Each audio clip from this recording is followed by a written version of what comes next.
Nucleus. সর্বপ্রথম 1831 সালেই Robert brown নিউক্লিয়াসকে কোষীয় অঙ্গাণুরূপে বর্ণনা করেন। পরবর্তীকালে ফ্লেমিং ক্ষারীয় রঞ্জক দ্বারা নিউক্লিয় পদার্থকে রঞ্জিত করেন এবং এর নাম দেন ক্রোমাটিন।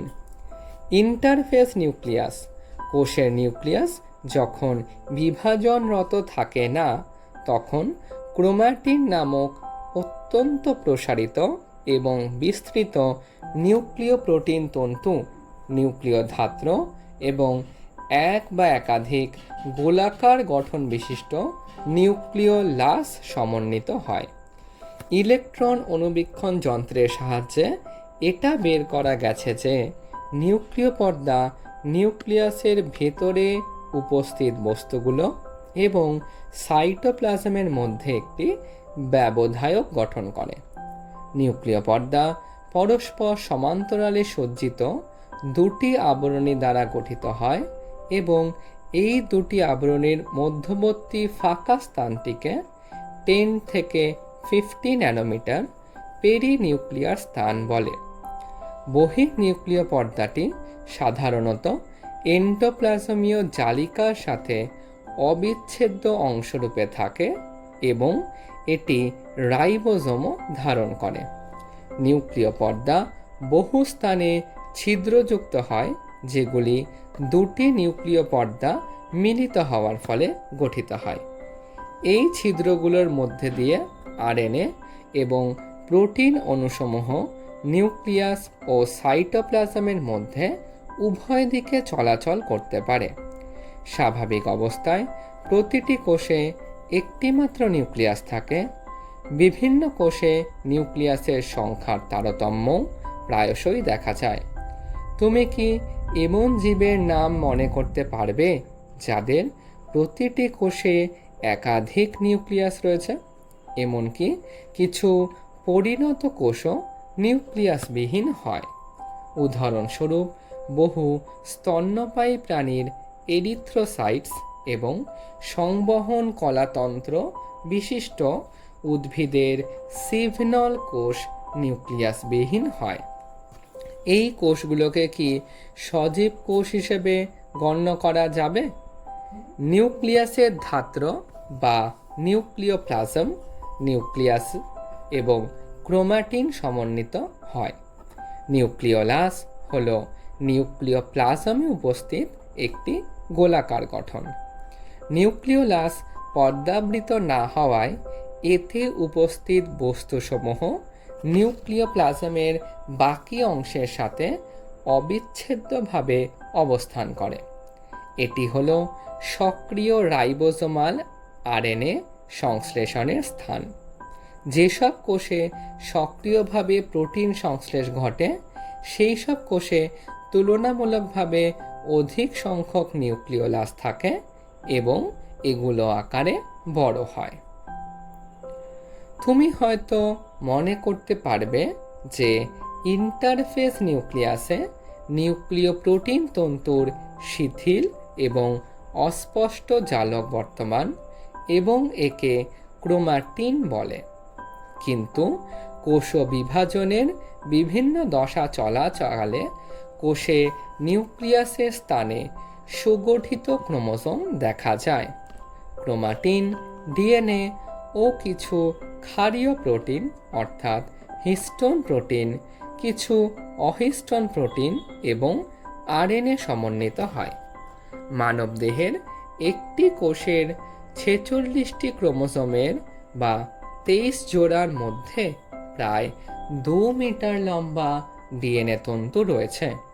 তোমরা দ্বাদশ শ্রেণীতে ক্রোমোজোম রূপে ডিএনএর প্যাকেজিং বিস্তৃতভাবে পড়বে।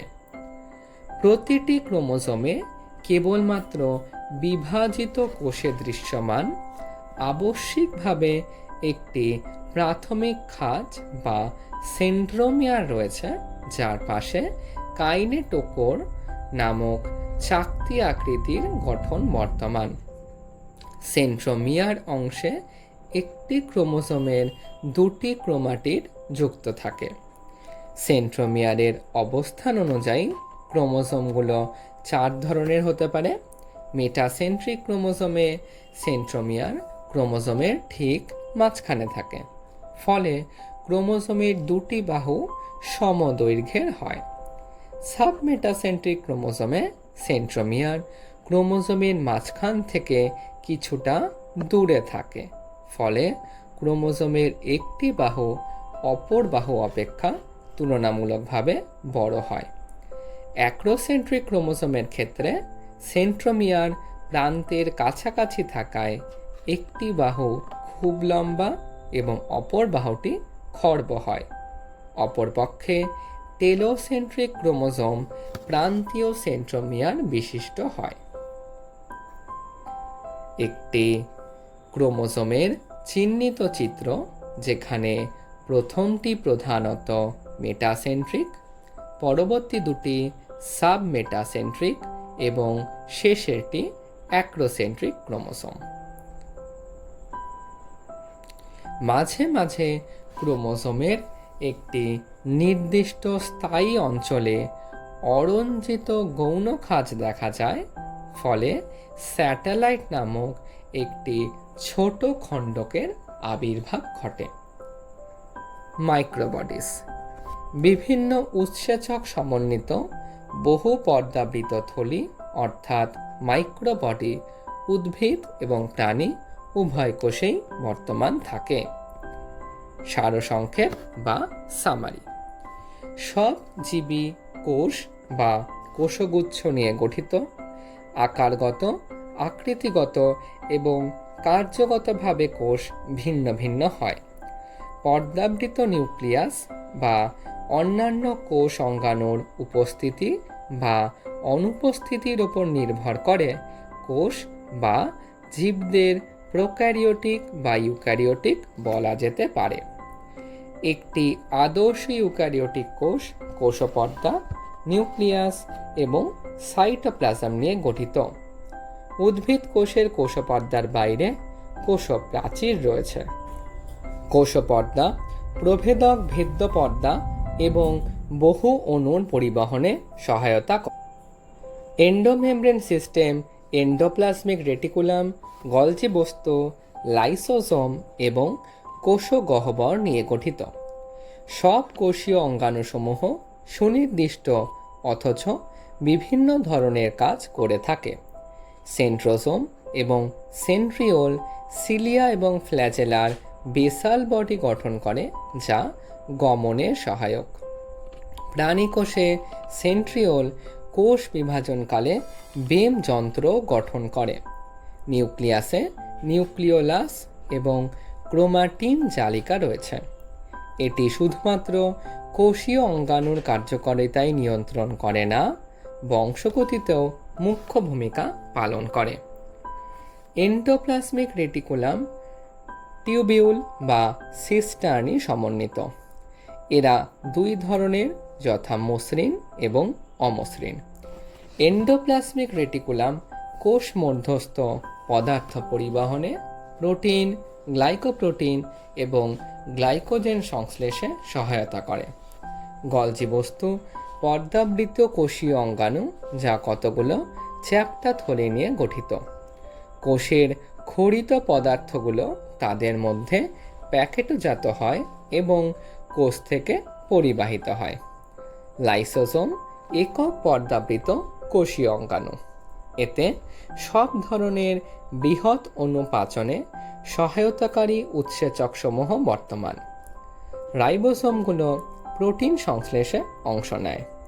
এরা সাইটোপ্লাজমে মুক্তভাবে বা এন্ডোপ্লাজমিক রেটিকুলামে সংলগ্ন থাকে। মাইটোকন্ড্রিয়া অক্সিডেটিভ ফসফরিভবন এবং এটিপি উৎপাদনে সহায়তা করে। এরা দ্বিপর্দাবৃত, বহির্পর্দা মসৃণ এবং অন্তঃপর্দা ভাঁজ হয়ে কিছু সংখ্যক ক্রিস্টি গঠন করে। প্লাস্টিড রঞ্জক পদার্থ বহনকারী এবং একটি কোষীয় অঙ্গাণু, যা একমাত্র উদ্ভিদ কোষেই পাওয়া যায়। উদ্ভিদ কোষে বর্তমান ক্লোরোপ্লাস্ট সালোক সংশ্লেষের জন্য অপরিহার্য সৌরশক্তিকে আবদ্ধ করতে পারে। প্লাস্টিডের গ্রানা অংশ আলোক বিক্রিয়া এবং স্ট্রোমা অংশ অন্ধকার বিক্রিয়ার স্থান। সবুজ রঙের প্লাস্টিড হলো ক্লোরোপ্লাস্ট, যাতে ক্লোরোফিল থাকে। আবার অন্যান্য রঙিন প্লাস্টিডগুলি হলো ক্রোমোপ্লাস্ট, যাতে ক্যারোটিন এবং জ্যান্থোফিলের মতন রঙিন কণিকা থাকে। নিউক্লিয়াসটি নিউক্লিয় ছিদ্র বিশিষ্ট একটি দ্বিপর্দাবৃত গঠন দ্বারা আবৃত থাকে। একে নিউক্লিয় পর্দা বলে। নিউক্লিয়াসের অন্তঃপর্দাটি নিউক্লিওপ্লাজম এবং ক্রোম্যাটিন বস্তুকে ঘিরে অবস্থান করে। তাই কোষকে জীবনের গঠনগত এবং কার্যগত একক বলে।